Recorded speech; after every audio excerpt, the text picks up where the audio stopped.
Assalamualaikum warahmatullahi wabarakatuh.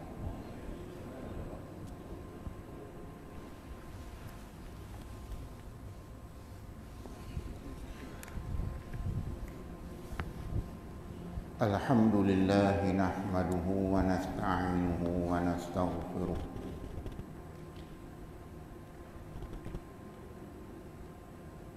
Wa na'udzu billahi min shururi anfusina wa min sayyiati a'malina.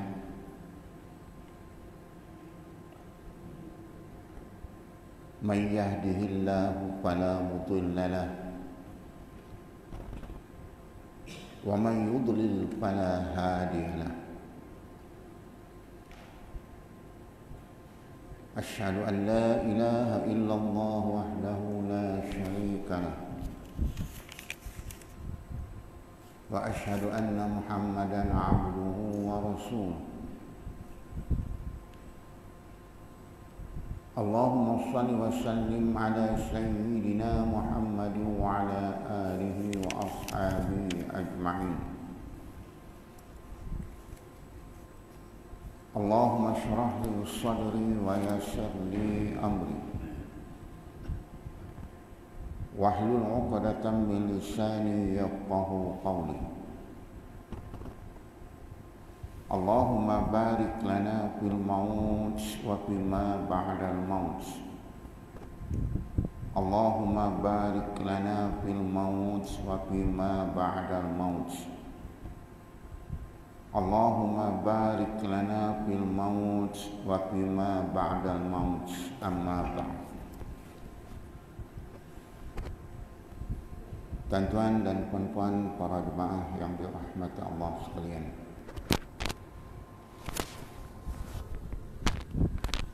kita lihat muka surat 123 baris yang kelima daripada bawah. Kita ulang sedikit.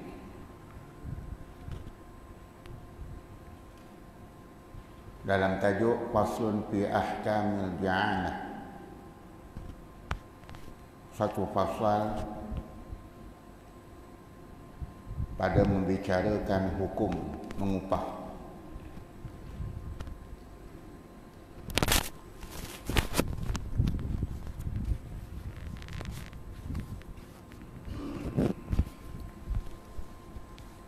Dan jika ia lazimkan upahnya akan seseorang, si malik,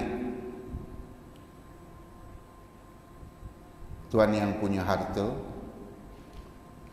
ataupun tuan yang punya kebun ataupun orang yang diberi tanggungjawab, upahnya itu untuk orang-orang yang tertentu. Sebagai contoh, jawatan kuasa masjid telah menentukan si fulan ini kerja dia membersihkan tandas dan tempat wuduk dengan upah sekian-sekian, dah tentu, dah diputuskan dalam mesyuarat sekian upah dia. Maka disekutukan akan dia oleh yang lainnya pada pekerjaan. Tetapi orang yang telah kita pertanggungjawabkan tadi, dia berkongsi pula. Dia bawa kawan dia, mari tolong aku bersihkan tandas masjid, bersihkan tempat wuduk. Itu maknanya. Maka disekutukan akan dia oleh yang lain, maknanya orang lain pada pekerjaan tersebut. Maka dikasat oleh yang lain itu menolong akan dia. Maka dikasatkan maknanya diniatkan oleh orang yang membantu dia tadi sekadar menolong.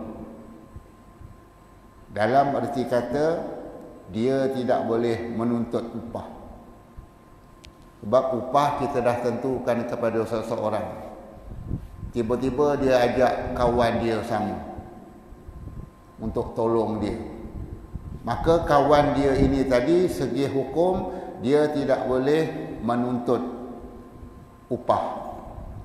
Itu maksud dia.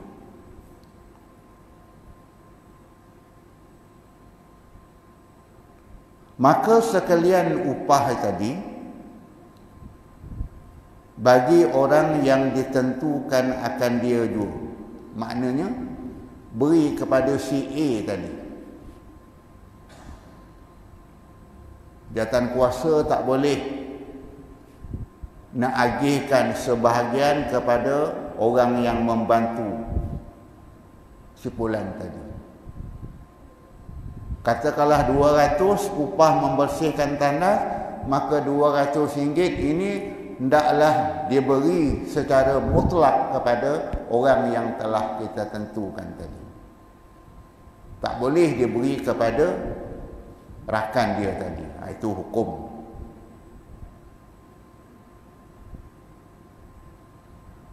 Dan jika ia qasadkan pekerjaannya bagi si malik, maknanya orang yang bertanggungjawab atau tuan punya kebun, maka bagi yang pertamanya itu kadarnya daripada upah, dan tiada sesuatu yang menyangkutui itu dengan sesuatu kelakuan. Maknanya itulah upah dia. Jangan orang yang pertama tadi kata, takkan 200 saja. Tu yang kawan saya tolong saya tadi, takkan tak ada upah dia. Hukum kata tak boleh. Kenapa engkau ajak dia? Itu persoalan dia. Oleh itu kerana ia sekadar berbuat tabaruk jua. Tabaruk jua iaitu seolah-olah dia mendermakan tenaga dia. Cuba tengok catatan apa makna yang nombor 2 tu. Katanya, dengan sesuatu kelakuan, artinya sama ada qasadnya, niatnya menolong akan orang yang ditentukan itu, atau qasadnya untuk menolongkan malik, atau qasadnya berkehendakkan upah. Itu terpulang pada dia. Sebab qasad tu maknanya niat. Kita tak tahu niat engkau ni sama ada engkau memang nak tolong si fulan, atau engkau nak tolong jawatan kuasa masjid ini, ataupun engkau qasadkan nak upah. Maka kita tak tahu apa sebenarnya. Oleh itu hukum kata tak boleh diberi. Kalau nak beri juga boleh tak? Boleh, dengan syarat mesti dipersetujui, mesti dimuafakatkan, dimusyawaratkan. Itu maknanya. Boleh tak diberi? Boleh, harus, dengan syarat hendaklah dipersetujui. Itu sebabnya tuan-tuan, dalam hidup bermasyarakat ini, apa sahaja yang kita buat dipersetujui, maka tidak timbul masalah. Tidak timbul masalah. Itu sebabnya Allah Ta'ala kata, sebut dalam Al-Quran, wa amruhum syura bainahum. Hendaklah kamu bermesyuarat di antara kamu. Bukan mengambil keputusan secara bersendirian. Itu maknanya. Habis. Dan harus bagi tiap-tiap daripada yang mengupah orang yang mengupah tu, dan si amil, orang yang bekerja, boleh. Harus tu maknanya boleh. Mempasahkan akad dahulu daripada sempurna pekerjaan. Dia pasahkan akad dia, tak jadilah macam ni. Sebelum sempurna pekerjaan. Kerana apa? Hukum akad itu adalah harus, bukan wajib. Mana boleh? Dia pasahkan akad, memula dia bersetuju dengan bayaran sekian sekadar upah. Tiba-tiba dia kata, tak jadilah aku nak ambil upah bersihkan tandas ni. Kalau ditanya kenapa hari tu kau setuju, 200 rendah sangatlah. Bincang balik. Maknanya kalau dia nak pasah boleh tak? Hukum kata boleh, harus. Itu maknanya. Dan jika dipasah oleh yang mengupah, pasah itu datang daripada orang yang memberi upah, atau si amil, orang yang akan mengerjakan berdasarkan upah tadi, dahulu daripada masuknya pekerjaan. Maknanya sebelum dia memulakan pekerjaan, awal-awal lagi dah ditarik diri, mana dia nak pasah. Atau dipasahkan oleh si amil, maknanya yang bekerja tadi nak batalkan. Kemudian daripada masuknya pada pekerjaan. Apa makna masuknya pekerjaan? Maknanya dia dah mulakan pekerjaan tu. Tiba-tiba si amil kata, tak boleh jadilah. Dengan upah 200 ni, tandas main kotor. Banyak pula pintu dia. Bukan 2 pintu tandas saja. Dekat 20 pintu tandas dengan 200. Si amil kata dia dah buat baru 2 pintu tandas ni tadi, tak boleh jadi. Dia kata penat, dia kata. Okey, itu maknanya. Maka tiada sesuatu bagi si amil. Maknanya yang bekerja tadi, walaupun dia dah buat 2 pintu tandas tadi, bersihkan 2 lubang tandas tadi daripada 10 lubang tandas, dia dah bersihkan 2, boleh tak dia menuntut kerana dia dah buat 2 tadi? Hukum kata tak boleh. Maknanya tak boleh bayar. Itu sebabnya dia kata, maka tiada sesuatu bagi amil, tak dapat apa pun bagi si amil.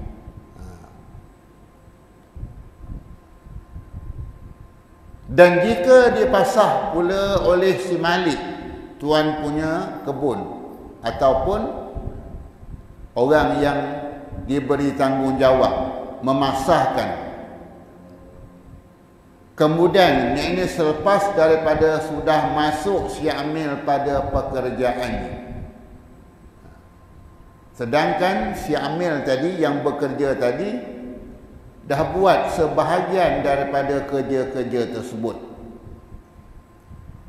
itu juga dikata maka tiada mustahak, tiada berhak si amil sesuatu daripada masanya, kerana senya mustahak ia akan bersama itu dengan selesai ia daripada pekerjaannya. Maka wajib atas si malik memberi ujratu misil. Ujrah maknanya upah yang seumpamanya. Saya ulang sekali lagi. Jika dipasahkan, dibatalkan oleh si malik, tuan punya kebun, ataupun orang yang diberi tanggungjawab tadi, kalau macam ini kerja engkau, tak payahlah. tak payahlah nak teruskan, kata orang yang diberi tanggungjawab tadi. Sedangkan si amil tadi dah buat sedikit dah. Mungkin jawatan kuasa rasa tak puas hati. Si Polan ini buat kerja cincai-cincai aja. Itu maksudnya. Sedangkan si amil sudah masuk, sudah memulakan pekerjaan. Maka tiada mustahak, tiada berhak oleh si amil sesuatu daripada masanya. Masa maknanya dia tak boleh menuntut hak. Aku dah buat ni dua tandas ni, takkan tak ada upah dia. Itu hukum kata tidak ada hak si amil. Kerana usahanya mustahak, ia akan bersama itu dengan selesai daripada pekerjaan. Sepatutnya dah selesai semua, baru kau berhak menerima upah. Namun demikian, walaupun dia tak buat sempurna, maka wajib si malik, tuan punya kebun atau jawatan kuasa berkenaan memberi upah ujrah misil. Maknanya apa? Upah yang sepadan dengan kerja dia. Asalnya upah 200, oleh kerana kerjanya cincai-cincai macam ni, berilah sekadar 100. Boleh ke tidak? Boleh. Sebab apa? Alasannya engkau kerja tak sempurna. Kita minta engkau berus lantai tandas ni, tapi engkau siram dengan air aja. Kau lanyak-lanyak dengan kaki aja. Aku suruh tebas anak-anak pokok yang kecil ni, tapi engkau pijak-pijak aja, engkau lanyak-lanyak aja. Jadi aku rasa tak puas hati dengan kerja engkau. Walaupun kau dah buat, tapi si malik, tuan punya kebun tadi, wajib beri sekadar upah yang sesuai. Maknanya si amil tak boleh tuntut, mula-mula dulu kan kau dah setuju nak beri 500, ya, tetapi oleh kerana kerja-kerja kau ni tidak memuaskan hati aku, maka aku bayar separuh saja. Boleh ke tidak? Hukum kata boleh. Ataupun si amil kata, kalau macam ini aku nak bawa ke mahkamah. Bawa lah. Tapi kalau berdasarkan kepada syariat, menang si malik. Menang si malik. Cuma kadang-kadang masalah sivil ini dia tertakluk kepada bukti. Itu sebabnya tuan-tuan, apabila kita meletakkan sesuatu syarat, biar detail.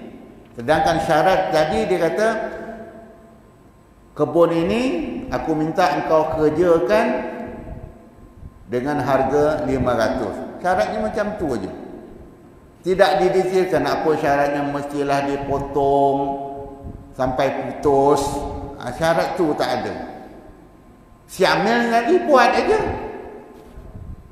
Jadi anak pokok yang kecil-kecil tadi dipijaknya aja dengan kasut. Nampaklah macam dah kena potong.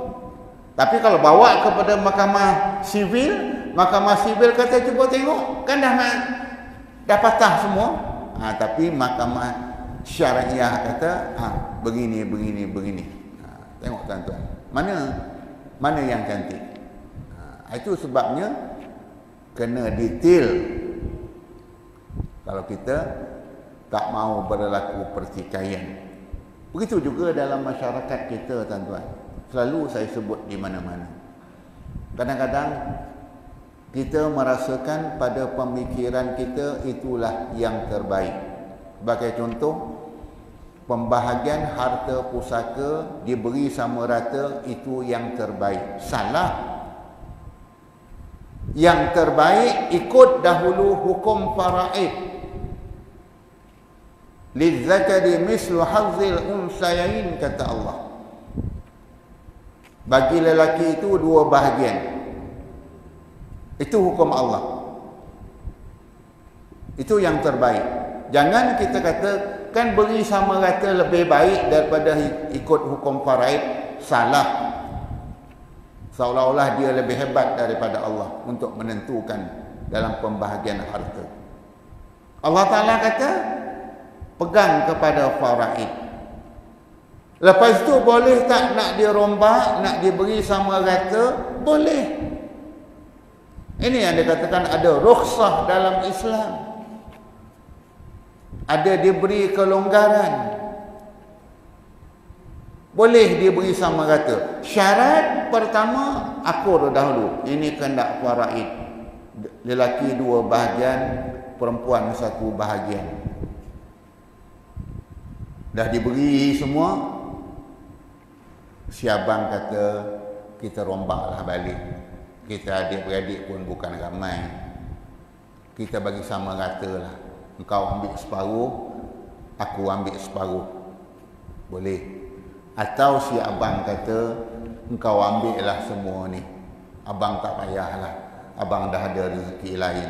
Boleh ke tidak? Boleh. Tengok tuan-tuan. Tapi jangan kita mengatakan pembahagian sama rata itulah yang terbaik daripada faraid. Salah. Ikut dulu faraid.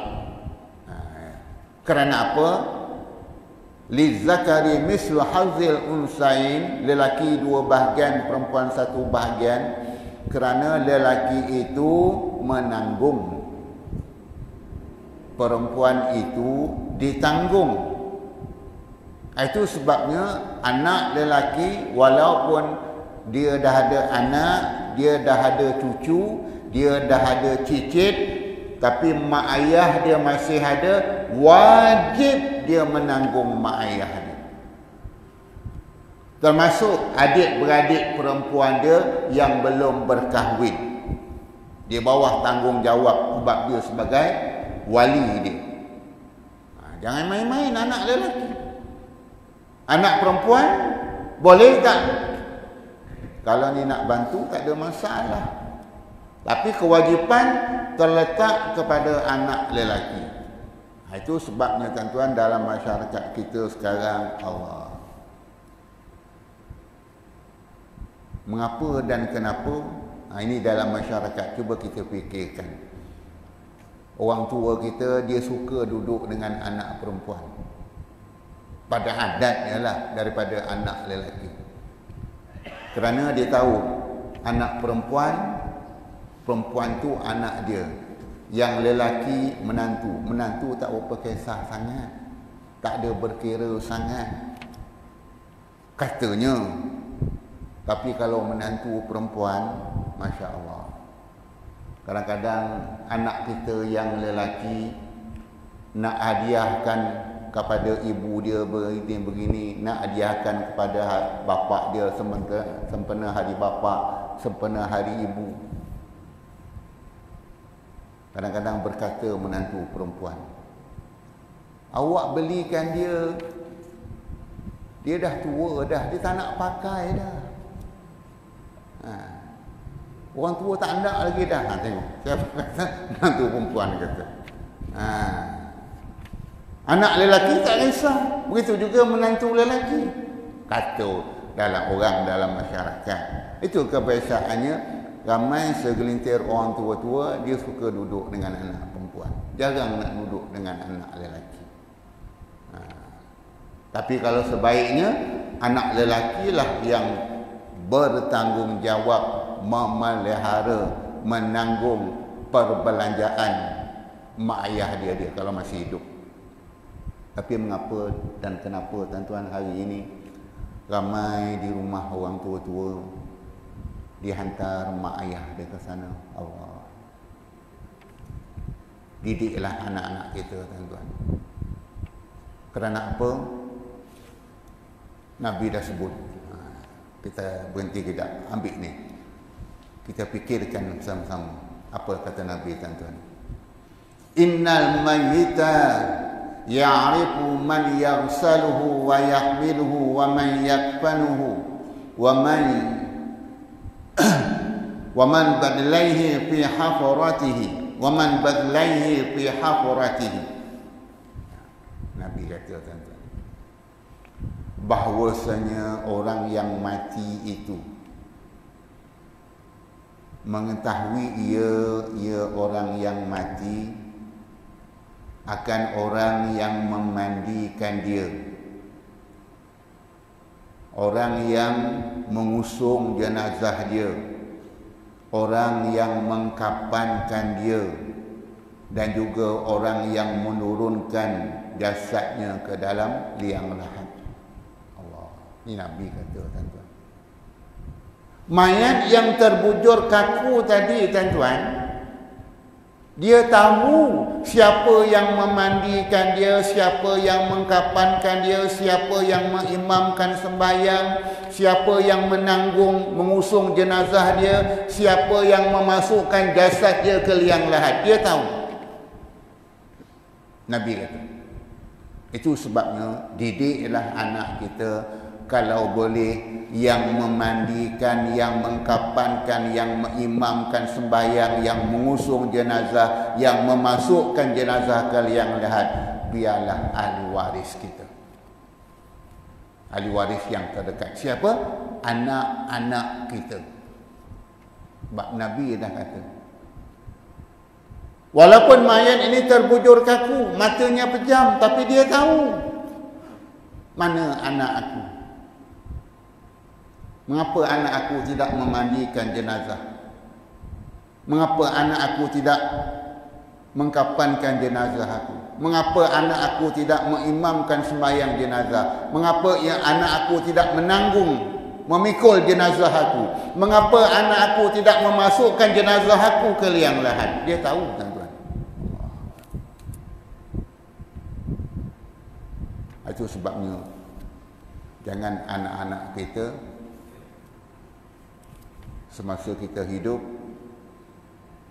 dia okeylah sebab harta masih ada.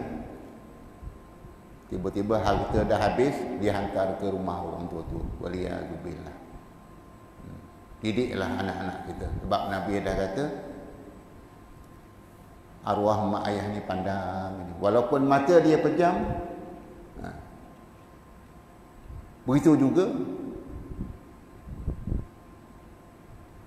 kalau suami yang mati, isteri menangis, meraung. Si suami yang terbujur kaku ni tahu, cuma dia tak boleh bercakap. Kalau dia boleh bangun kejap, dia pergi dekat tirai itu, selak tirai. Kenapa kau menangis-nangis ni? Kenapa menjerit-jerit ni? Kenapa meraung-raung? Lepas ini kau akan suka kerana banyak harta aku ni aku tinggalkan. Dia akan sebut. Oleh kerana dia tak bercakap. Begitu juga mayat yang terbujur kaku. Kalau dia bercakap, tuan-tuan, mana anak ni? Mana sialung? Mana siangah? Mandikan ayah, kapankan ayah, usung jenazah ayah. Sayang, tuan-tuan, sebab kita dah terbujur kaku, tak boleh nak kata apa. Kita insaflah, berilah kesedaran kepada anak-anak kita. Nak ayah, ibu pesan, kalau ayah mati besok, kalau ibu mati besok, engkaulah yang memandikan, engkaulah yang mengkapankan, engkaulah kalau boleh yang menjadi imam sembahyang, engkaulah yang mengusung jenazah, dan engkaulah ayah harap memasukkan jenazah ayah ke liang lahat. Pesan pada anak kita. Baik, kita teruskan.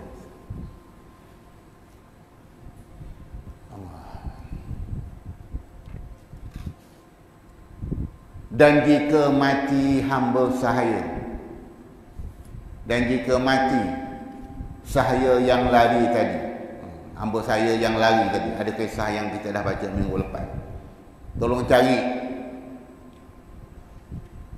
hamba dia yang lari tadi, tiba-tiba mati, atau binasa sesuatu yang dikembalikannya pada tengah jalan, atau larinya atau dirampaskan dia harta tersebut, atau dijahit setengah baju, maka hangus atau dibinakan setengah jidarun, dinding, maka roboh ia rumah. Maka tiada sesuatu bagi si amil pada segala yang tersebut, kerana bergantung mustahak upahnya dengan dikembalikan atau dengan hasilnya, padahal tiada ada ia. Tengok tuan-tuan, cantik hukum Islam meletakkan peraturan. Jika hamba saya yang lari tadi mati atau binasa barang yang suruh kita cari tadi, engkau tolong carikan motor aku, kalau jumpa aku beri upah sekian-sekian. Tapi motor tu binasa, tayar pun tak ada dah. Itu maknanya. Atau larinya atau dirampaskan akan dia. Maknanya memang dah dia dapat tadi tapi dirampas oleh orang lain. Atau dijahit setengah baju, maka hangus. Atau dibina setengah dinding, maka roboh. Minta si amil buat sesuatu kerja. Suruh buat pasang jenang ke pasar, habis roboh rumah tu. Sebab maknanya apa? Kemungkinan tidak ada kebakaran. Si Malik suruh baiki rumah dia, baiki lantai. Tapi lain yang dibukanya, habis cabutnya siang, roboh rumah tu. Maka ketika itu Pekah kata, maka tiada sesuatu bagi si amil daripada segala yang tersebut. Maka tuan punya rumah tadi ke, tuan punya kebun tadi ke, tak boleh nak beri sesuatu kepada amil. Dan si amil pun jangan mengharapkan upah. Nak beri upah macam mana? Aku suruh baiki lantai ini, yang kau cabut jenang tu buat apa? Apa kena mengena lantai, baiki lantai, dengan kau buka jenang tu, habis roboh dinding. Mana tuan punya rumah kata tadi, kalau macam ni jangan kau harap nak upah. Lain yang aku suruh buat, lain yang kau buat. Itu maknanya. Dan apabila dikembalinya, maka tiada harus ia menegah akan dia bagi kerana menerima upahnya, kerana bahawasanya ia mustahak akan upahnya dengan diserahkan dia bagi si malik. Maknanya kalau nak serahkan, serah hamba yang lari tadi dalam keadaan sempurna. Barang yang dia nak kembalikan ni tadi hendaklah dikembalikan dalam keadaan sempurna. Itu maknanya. Baru boleh engkau nak tuntut upah. Begitu juga tadi kalau engkau baiki rumah ni tadi, sepatutnya bertambah baik. Ini bertambah buruk, bertambah hancur rumah tu. Kalau macam tu tak payah upah. Tapi kalau engkau ganti rumah ni nampak baik, tambah kokoh rumah, ambil upah ni. Itu maknanya tuan-tuan.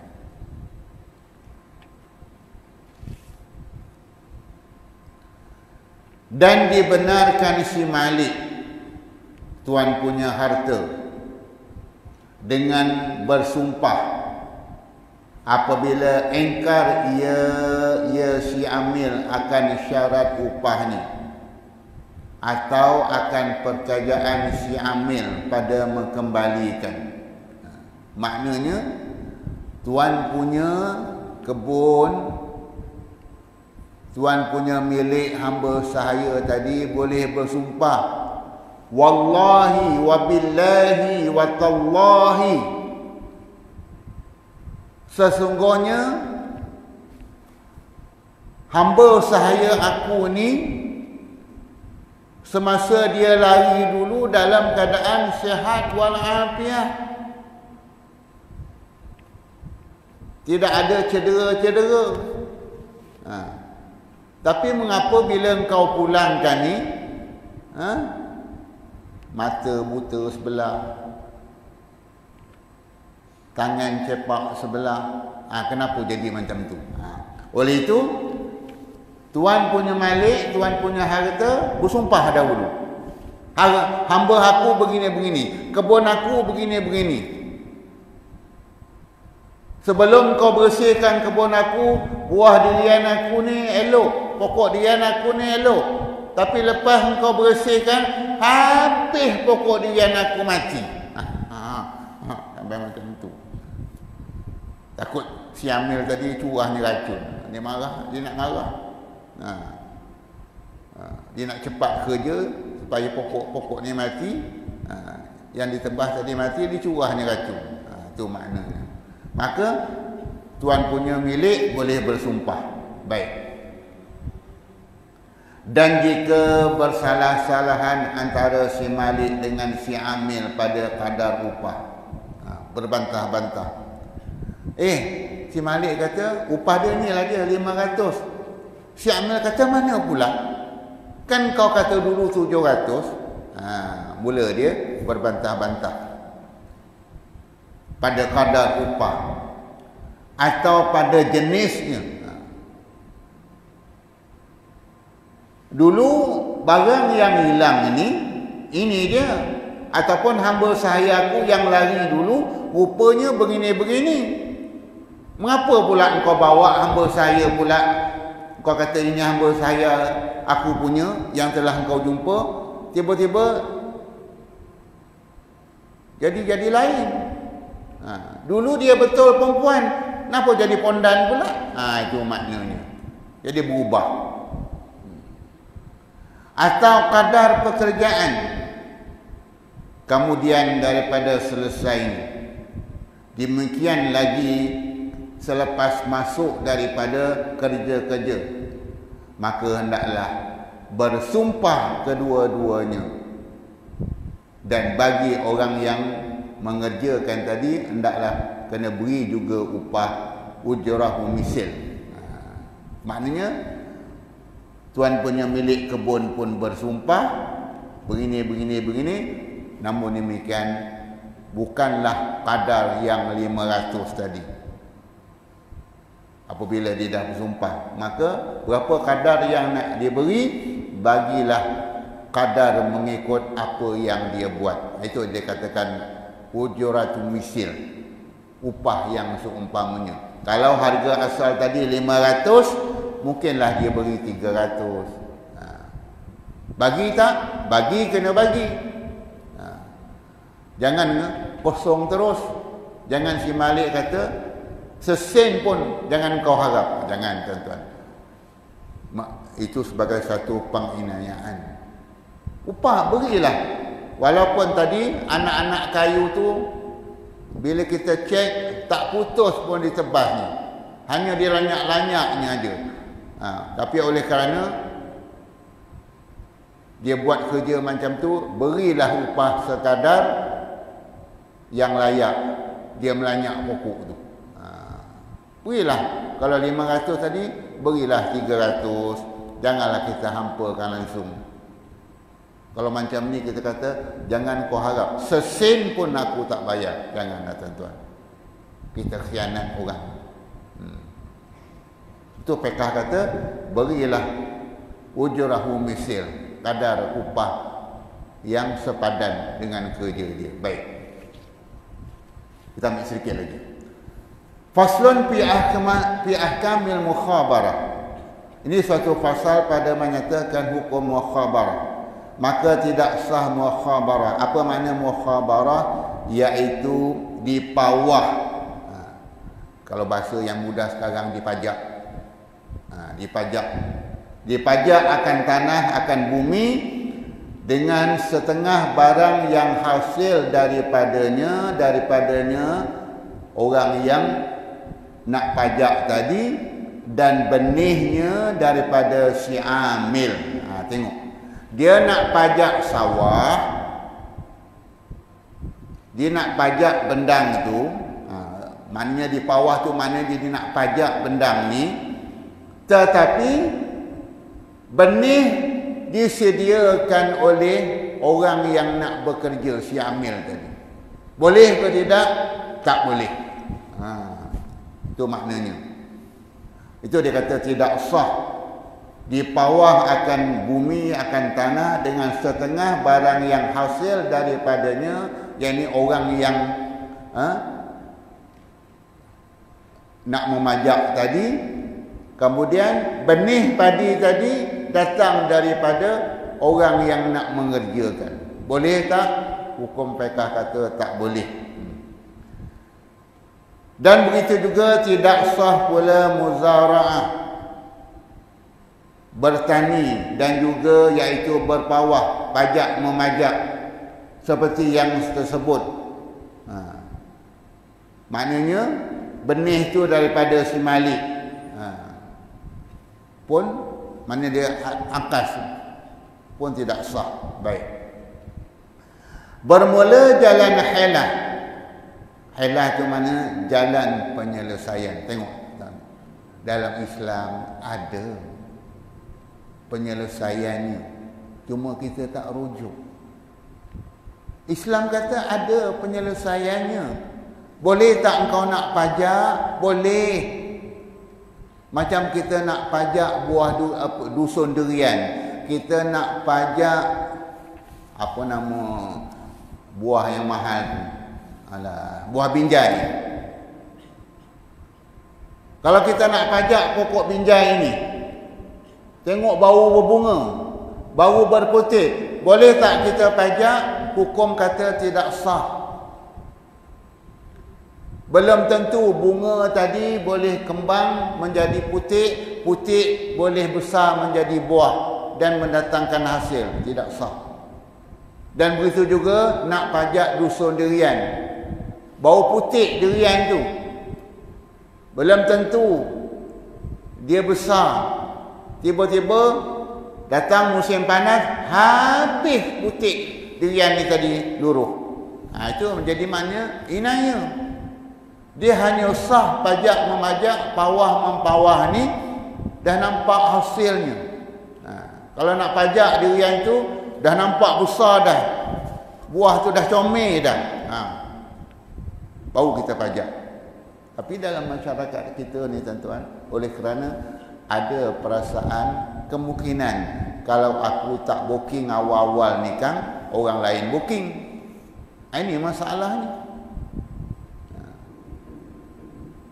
Tuan punya kebun hendakkan duit, sedangkan benda tu belum tentu mendatangkan hasil.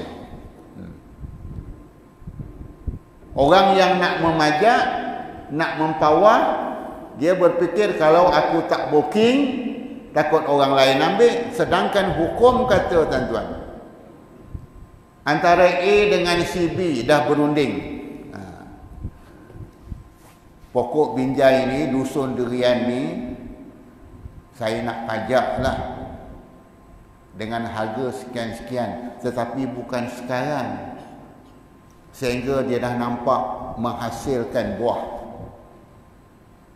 Maknanya orang yang punya kebun pun ada ilmu, orang yang nak memajak pun ada ilmu. Sebab dia kata kalau kita pajak masa dia berputik ataupun masa berbunga, hukum kata tidak sah. Tunggulah dahulu sehingga dia nampak besar dah, barulah kita nilai berapa harga yang sesuai. Baik, setuju macam tu. Persoalannya dalam masyarakat kita, dia kadang-kadang dia lupa orang yang pertama tadi dah bersetuju dengan dia. Kerana apa? Datang orang yang kedua, orang pertama dulu, berapa engkau bersetuju nak pajak? Dengan harga 1,000. Datang orang yang kedua, beginilah, aku sanggup ambil dengan harga 2,000. Tengok, ini dah berlaku dalam masyarakat kita. Boleh tak tuan punya kebun tadi mempasahkan akad dia? Tak boleh. Haram hukum dia. Sebab engkau dah berjanji dah tadi. Engkau dah berjanji dengan si A, Kalau buah ni besok dah besar, aku setuju nak pajak dengan harga 1,000. Tiba-tiba dah besar buah tu, datang pula datang pula orang ketiga nak pajak. Aku sanggup pajak kebun kau ni, aku bayar 2,000. Tambah 1,000. Maka tuan punya kebun pun nampak duit tuan-tuan. Siapa nak beri? Dia kata boleh. Dengan 2,000. Sedangkan orang yang pertama tadi, ini dalam Islam kata suatu penginayaan. Haram hukum dia. Itu sebabnya jangan pinang orang yang telah dipinang oleh orang lain. Walaupun pinangan yang pertama itu bertaraf rendah tu, tak boleh nak mempasahkan pinangan itu. Itu sebabnya tuan-tuan, dalam masyarakat kita bila meminang, bawalah sebentuk cincin sebagai tanda, maka dipakailah oleh perempuan ini. Maka orang lain nampak, dah ada cincin dah, rupanya dah dipinang di orang. Sebenarnya bukan cincin itu sebagai tanda tunang, tak tentu. Apa saja boleh, yang penting persetujuan tadi. Maknanya tak boleh orang yang ketiga nak meminang orang yang telah dipinang.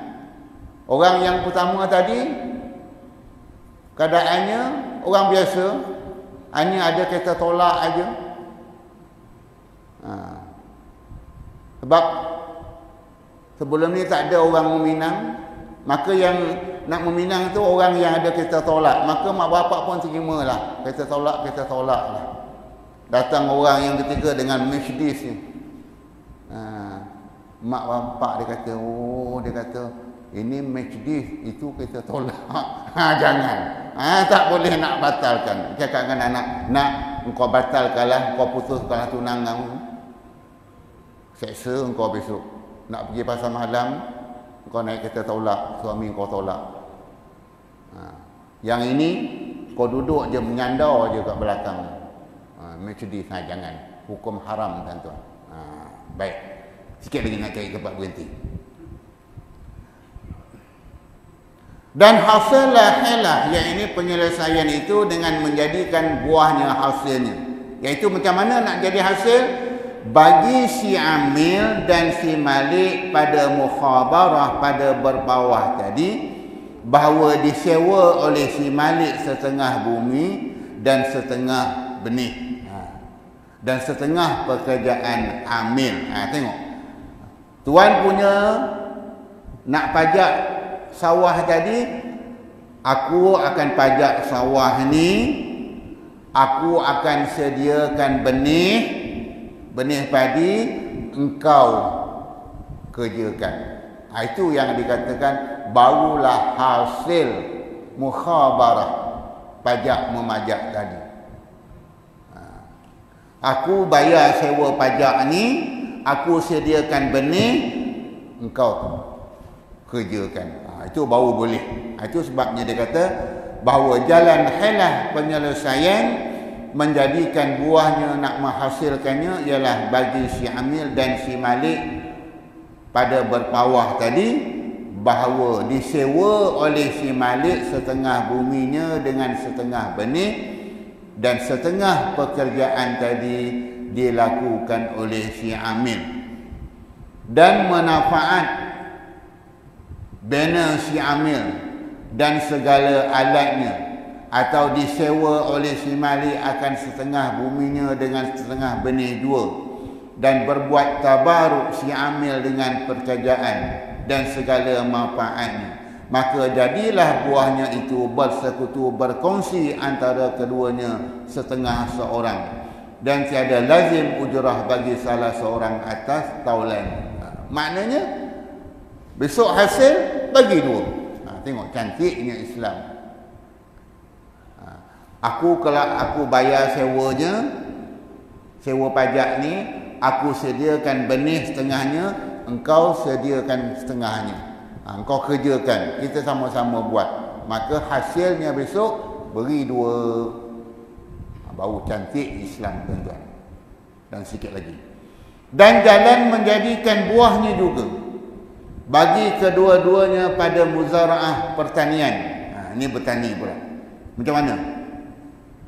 Bahawa menyewa si malik akan si amil. Dia bayar upah, termasuk binatangnya dan peralatannya dan setengah benihnya dan setengah manfaat buminya, atau dengan setengah benihnya dua, dan diberi pinjam akan dia setengah bumi, maka bersekutulah, berkongsilah keduanya pada buahnya, hasilnya itu setengah seorang pun boleh. Yang syarat-syaratnya apa? Mesti bersetuju. Engkau separuh, aku separuh. Sama-sama kita buat. Sama-sama kita ambil manfaat. Ini kata cantik Islam tu, tuan-tuan. Baik. Maka bersekutulah kedua-duanya antara si malik dengan si amil pada buahnya, pada hasilnya, setengah-setengah seorang. Tengok. Bagi 2. Bagi 2. Dan tiada lazimlah ujrah, bayar sewa bagi salah seorang atas rakannya. Maka jangan lagi nak tuntut bayaran lain. Untung ni terus kita bagi 2. Jangan si amil kata, mana boleh bagi 2. Aku lebih bekerja. Aku lebih bekerja daripada engkau. Jangan. Yang penting hendaklah bersetuju cara tu. Baik. Dan tak dapat tiada pada ujrah sewa ini daripada diraikan segala syaratnya seperti dikadarkan dia dengan masa dan umpama. Tengok. Diraikan segala syarat tu maknanya syarat yang kita buat itu antara si malik dengan si amil hendaklah dipersetujui bersama. Selesai, tuan-tuan. Cantiknya Islam itu nak menyelesaikan sebarang persengketaan. Caranya macam mana? Syarat tu buat dahulu. Ini syarat dia. Kau baca syarat tu. Macam kita nak sewakan rumah lah. Kita letakkan syarat-syarat begini. Lepas tu dia baca, setuju tak syarat? Kalau dia kata saya setuju, tanda tangan. Selesai masalah. Maknanya tidak berbangkit kemudian hari. Jadi tuan-tuan, inilah dia. Kalau muamalat itu dirujuk kepada hukum syar'i, segala permasalahan, apa saja permasalahan akan selesai. Itu saja. Akan dapat dicari penyelesaian yang terbaik. Persoalannya sekarang kita tak ikut. Itunya jadi gaduh. Pergaduhan itu berpunca daripada kita tidak patuhi syarat. Cuba patuhi syarat. Selesai segala-galanya. Wallahu a'lam.